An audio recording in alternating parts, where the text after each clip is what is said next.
Okay, so most people on my channel know that I was researching what some would call truther topics, and that's why I have the whole truther talk thing where I can discuss these things that other people think are crazy with other people who are not crazy, but are interested in what is going on in this world. And so there's a lot of people who, they believe in the Illuminati and that there's Luciferianism and Satanism and all this stuff is like bad. I also have a video on Luciferianism and how it is not, when you compare it to Satanism, they're two different things. And Luciferianism is more of a Gnostic view. And I think they might believe in the demiurge. I forget exactly how it was. I'll leave a link below to that video where I discuss it in more detail, where I actually know what I'm talking about.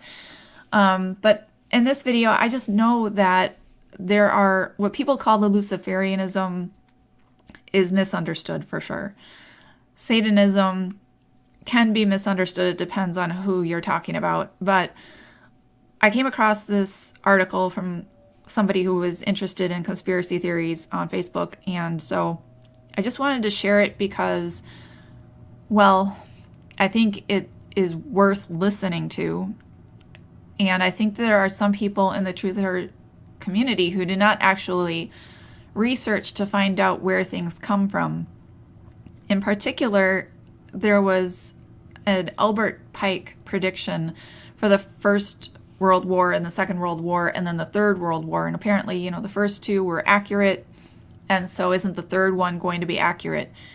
And I remember looking into it years ago, and I was wanting to do a video about it. I'm like, oh my God, look at this, And then I thought, well, let me research that. Where did this quote come from, And I tried to backtrack it to where it originated from, and I never found an original.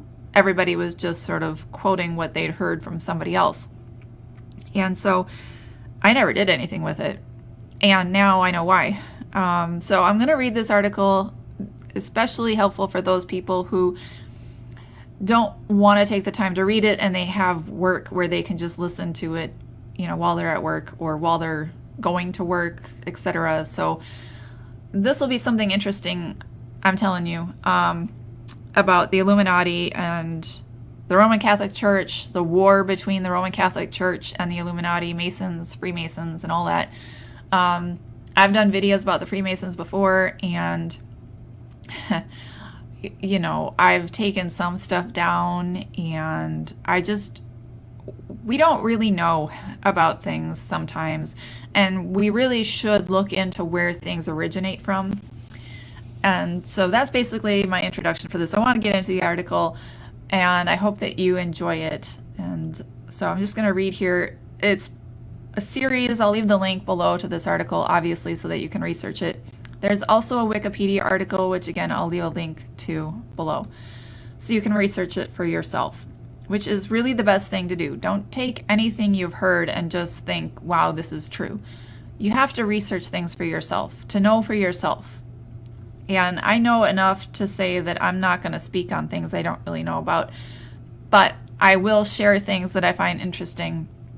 And so that's what this is. Okay, the article is called French Satanism Part 4, The Taxil Hoax and the Shape of Things to Come. This is from Jason B., September 16th, 2016. In part 1 of this series, we saw how the French Revolution not only toppled the monarchy, but greatly diminished the power of the Catholic Church in France as well. We also examined how Satan became the conquering hero of artists and writers following the Revolution, as a figure spreading enlightenment and liberty throughout France.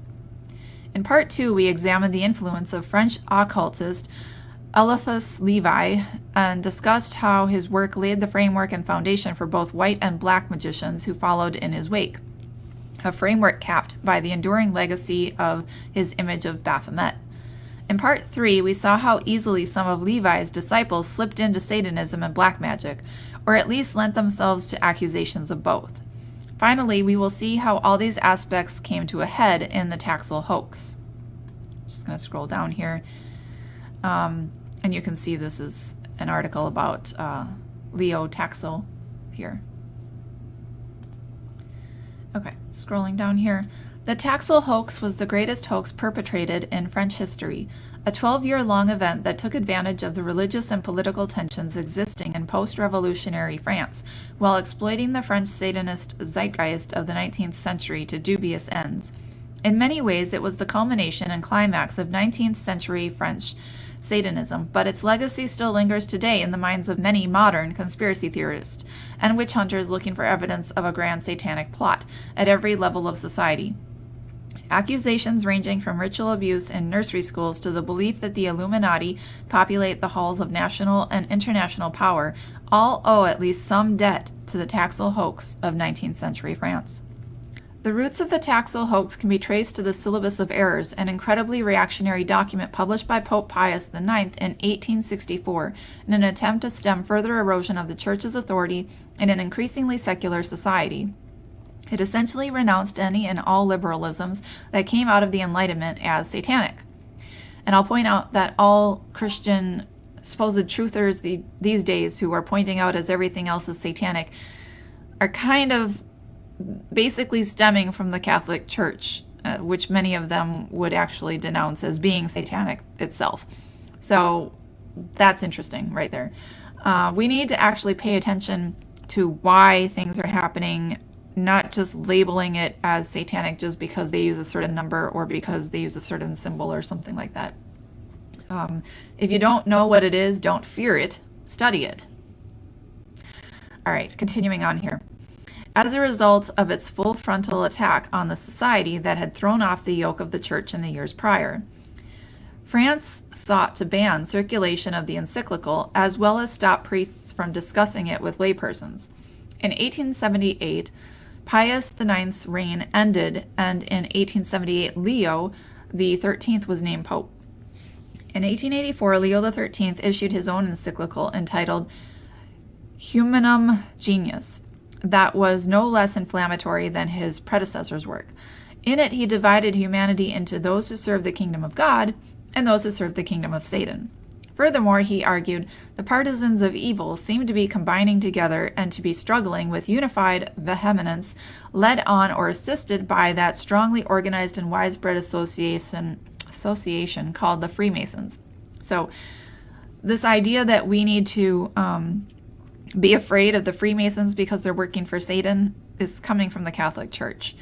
And a lot of people don't even understand that that's where this whole idea came from.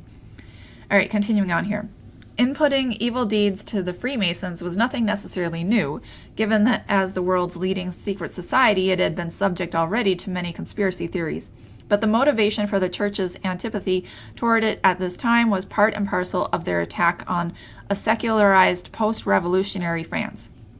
Because Freemasonry espoused the principles of individual liberty, a free will based in reason and separation of church and state, it was seen as a hotbed of the liberal satanic ideals that Pope Pius IX had attacked in his encyclical. Enter Marie-Joseph Gabriel Antoine Jogan Page, better known as Leo Taxil. Taxil was a journalist who despised religion, particularly Catholicism. He had written satires mocking the Church and Christianity in general, and in 1881 attacked Pius IX with the semi-pornographic book The Secret Lovers of Pius IX. For that work, he was accused of libel. That same year, he joined a Masonic lodge in Paris. He remained with the lodge for only a year before leaving the Freemasons. Purely for amusement's sake, according to Taxil, he hatched a plan to undermine both the Church and the Freemasons, and in the years that followed, his plot began to unfold. Following the publication of Leo XIII's anti-Masonic encyclical, Taxil made a very public showing of his fraudulent conversion to Catholicism, in which he renounced his prior works and apologized for the harm caused to the Church. The Church received him proudly with open arms, believing they had won over one of their most vocal and virulent foes. In the years that followed, Taxil produced a 4-part history of Freemasonry that included fake eyewitness testimony of Masonic ceremonies performed for the glorification of their true Lord and Master Satan. Often these rites were sexual in nature. Following these works, Taxil produced a work titled Devil in the 19th Century that introduced the world to a woman who came to be known as Diana Vaughan. Vaughan was purported to be a descendant of a union between English Rosicrucian Thomas Vaughan and the goddess Astarte. She was also allegedly a satanic priestess who presided over the secret Masonic order known as the Palladium, the innermost secret satanic society that controlled the Freemasons, whose end goal, of course, was world domination. The books were accepted as fact and sold surprisingly well, particularly to Catholics who were hungry for what they saw as proof of the great satanic/Masonic conspiracy. Taxil was taken aback by it all, though, saying, "The crimes I laid at the Freemasons' door were so grotesque, so impossible, so widely exaggerated, I thought everybody would see the joke and give me credit for originating a new line of humor. But my readers wouldn't have it so. They accepted my fables as gospel truth. And the more I lied for the purpose of showing that I lied, the more convinced became they that I was a paragon of veracity. In fact, Taxil was so well received by the church that in 1887 he received an audience with the Pope, who saw him as a shining light of holiness and truth." Playing upon his newfound position as de facto mouthpiece for the church's anti-Masonic campaign, Taxil decided to manipulate his newfound benefactors a bit more when he claimed Vaughan had broken free from the Palladians and was in hiding. He asked Catholics to pray for her soul so she might free herself from the shackles of Satan and convert to the one true religion of the Church. His audience happily obliged by praying and performing masses for Vaughan. In time, Taxil rewarded his audience with the good news that Vaughan had indeed converted, and even produced devotional literature attributed to Vaughan praising the Pope. All this while, Taxil continued to publish anti-clerical and anti-Catholic material under other personas, as well as works purported to have been produced by satanic Palladians for the purpose of providing quote-unquote proof that such an organization existed in the furtherance of his grand hoax. So here's one of the things from Leo Taxil with the Baphomet on there. Having fabricated his conspiracy out of whole cloth at this point, Taxil began to incorporate elements from France's satanic zeitgeist to add veracity to his wild tales. He referenced Levi's Baphomet in both word and image, and attributed strains of Gnosticism and Luciferianism to Albert Pike, who was the Freemasons' Grand Commander of the Scottish Rite's southern jurisdiction at the time. In a famous quote written by Taxil, but attributed to Pike, the Grand Commander is to have said that Lucifer was the true god of light in opposition to the dark god Adonai, and that the Masonic religion should be maintained in the purity of the Luciferian doctrine. By couching his hoax in legitimate Luciferian teachings and iconography, Taxil added a layer of plausibility to the story that convinced not only zealous anti-Masonic Catholics of its veracity, but also members of the French public in general. Consequently, it is these elements of the story that have allowed modern conspiracy theorists to maintain and perpetuate the belief that Taxil was telling the truth all along. Not everyone was convinced by Taxil, though. In 1896, the famous occultist A.E. Waite published Devil Worship in France, a book that exposed Taxil's tale for the fraud it was, and questioned not only the truth of Vaughan's role as a satanic high priestess, but of her mere existence. At the same time, Masonic researcher Joseph Gabriel Findel debunked the connection between Masonic teachings and Luciferianism, and wrote that the whole farce was a Jesuit conspiracy to smear the Freemasons. In response, Taxil called a press conference with the pretense he would physically produce the actual Diane Vaughan. On April 17, 1897, 12 years after it began, Taxil stood in front of a Parisian assembly and admitted it had all been a hoax. The crowd reacted so angrily that he had to duck out the back of the hall to avoid violence. In the end, Taxil said that he wanted to debase both the Church and the Freemasons. It has been proposed that Taxil was an anarchist and that his hoax allowed him to undermine two different power structures at opposite ends of the spectrum. Whether or not this is true, it is clear that Taxil found great pleasure in his charade. He is quoted as saying, "I thought I would kill myself laughing at some of the things proposed, but everything went. There is no limit to human stupidity." Taxil's words concerning human stupidity proved to be prophetic, as his hoax had been reproduced and used since by anti-Masonic conspiracy theorists who see Taxil's story as proof of an Illuminati and a Luciferian conspiracy to control the world. It should be noted that on its face, this conspiracy has always been absurdly contradictory, given that Luciferianism is concerned with individual liberation and gnosis, not mass control of a secret cabal. That is individual gnosis, that's knowledge, understanding, and it isn't about hiding light. So that's basically what they're saying. Like I said, you can see my video on what Luciferianism is compared to Satanism in that view. All right, continuing on here. An even darker legacy of the Taxil Hoax is its use as source material in the satanic panic of the 1980s and early 90s. It has been cited as true by evangelist extraordinaire J.T. Chick in his infamous Chick Tracts, as well as books on satanic ritual abuse. So I remember reading the Chick Tracts, and so it's interesting how people get led astray because they don't actually check where references are coming from. All right, continuing further down here.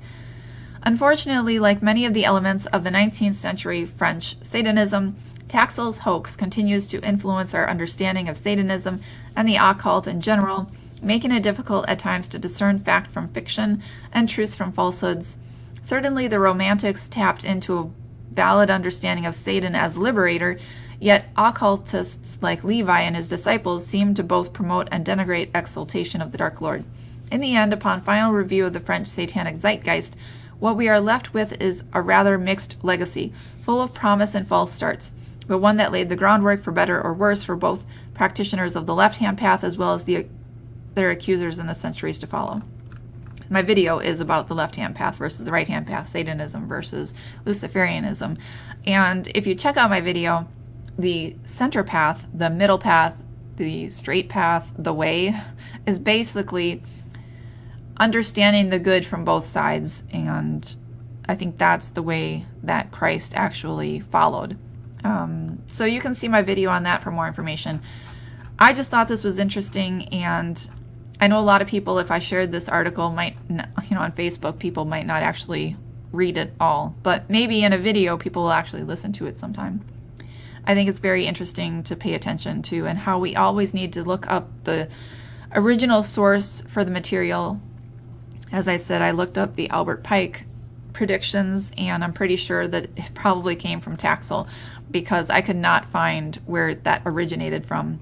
And a lot of times truthers will just share information that they see somewhere, and they don't actually ask, where did this originate from? They think, well, that person believed it, but that person believed it because, they didn't look up where that information came from either. At some point we have to take responsibility and look up where this information is coming from, or stop sharing it as if it's fact. I hope you enjoyed this. Thanks for listening.